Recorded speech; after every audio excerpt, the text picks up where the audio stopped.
The limousine stopped at the south portico. Robert De Niro stepped out without a word, the cold Washington air cutting across his face. The White House stood in front of him like a museum of mistakes. A silent staffer met him at the door. No words. Just a nod. He followed, hands in coat pockets, through clean white corridors that reeked of history and hypocrisy. The dining room doors opened. Donald J. Trump sat alone at the head of the table. Grinning. Well, Trump said. Look who crawled out from behind his Twitter insults. De Niro didn't smile. You wanted me here. So here I am. I figured it was time you looked me in the eye when you run your mouth. Careful, De Niro replied, his tone like stone. A waiter entered, placed soup in front of them. Neither touched it. Trump swirled his water. Still upset I won? You've been having a public meltdown since 2016. You think this is about winning? De Niro leaned in. This is about what you are. A con man with a crowd problem. And you're an actor who thinks rage equals relevance. At least I play roles. You just perform. The tension between them buzzed. No press. No audience. Just two men who wanted to bury the other with words. Trump finally said it. I'm thinking about 2028. De Niro blinked. Your band? Trump shrugged. Not convicted. Not disqualified. And definitely not gone. You're a threat. I'm a force. Big difference. Silence dropped heavy over the table. Trump cracked it first. You know what I admire? You hated me out loud. No filter. I respect that. But it never mattered. De Niro's jaw tightened. You're pushing your luck. Trump smirked. Or what? You gonna throw me off the set? I don't need a set. I just need this country to breathe without choking on your name. Trump leaned forward. It's not choking, Bob. It's just coughing up people like you. The main course hadn't even arrived. But the knives were already out. The main course arrived. Steak for Trump, roasted vegetables for De Niro. Neither man thanked the waiter. Trump cut into his fillet, eyes never leaving De Niro. You ever ask yourself why people love me? De Niro scoffed. They don't love you. They need someone to blame. You just give them permission. Trump raised an eyebrow. Permission to speak up. To fight back. Not everyone wants to live under the moral leash of Hollywood. You mean decency? De Niro fired back. Truth? Empathy? Yeah, real shackles. Trump leaned back, chewing. See, that's your problem. You think anyone who disagrees with you is evil. That's why your side keeps losing. De Niro set down his fork. You didn't win. You infected.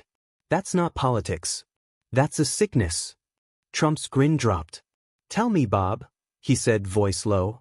You ever actually listen to the people who voted for me? Or are they all just hillbillies to you? I grew up in New York. I know working people better than you ever did. You inherited a tower. I worked for rent money. And then you made millions playing tough guys. Congratulations. Trump jabbed his steak with his knife. But you don't scare me, Bobby. You entertain me. De Niro's eyes narrowed. This isn't a movie. No, Trump said calmly, but if it were, I'd be the comeback story. And you'd be the bitter supporting role who dies halfway in. The room chilled. De Niro leaned forward, voice sharper now. You're dangerous not because you're powerful. You're dangerous because you're empty. You'll say anything. Be anything. For applause. Trump didn't flinch. And you're stuck in a fantasy where people still care what actors think. You think America wants lectures from a millionaire who plays mobsters.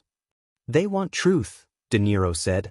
They want results, Trump snapped. And I gave them that. Just orders. A spine.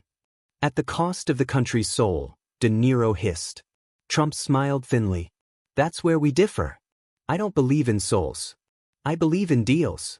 You talk legacy, I build one. Silence again. De Niro took a slow breath, then spoke like he was drawing blood. You don't want to save this country. You want to own it. Trump met his stare, cold and unblinking. And maybe that's why I win. The plates were cleared. Dessert offered, declined.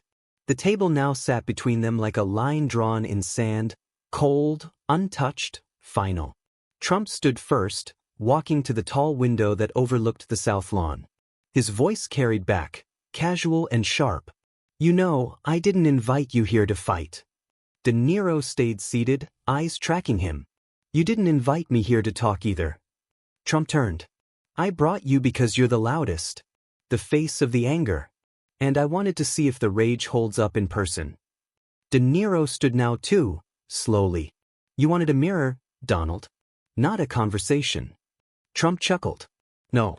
I wanted confirmation that even my loudest critics still show up when I call. That hit.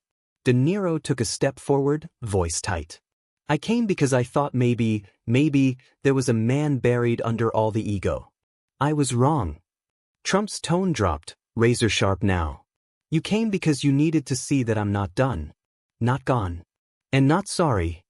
De Niro clenched his fists. You broke things.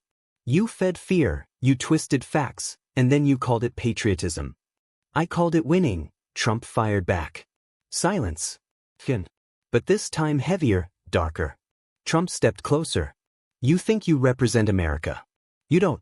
You represent Manhattan cocktail parties. I represent the ones who weren't invited. De Niro didn't back away. You represent a con that went too far and no one had the guts to shut down. Trump's smile returned. And yet here we are, still on my stage, still in my house. De Niro's voice dropped to a near whisper.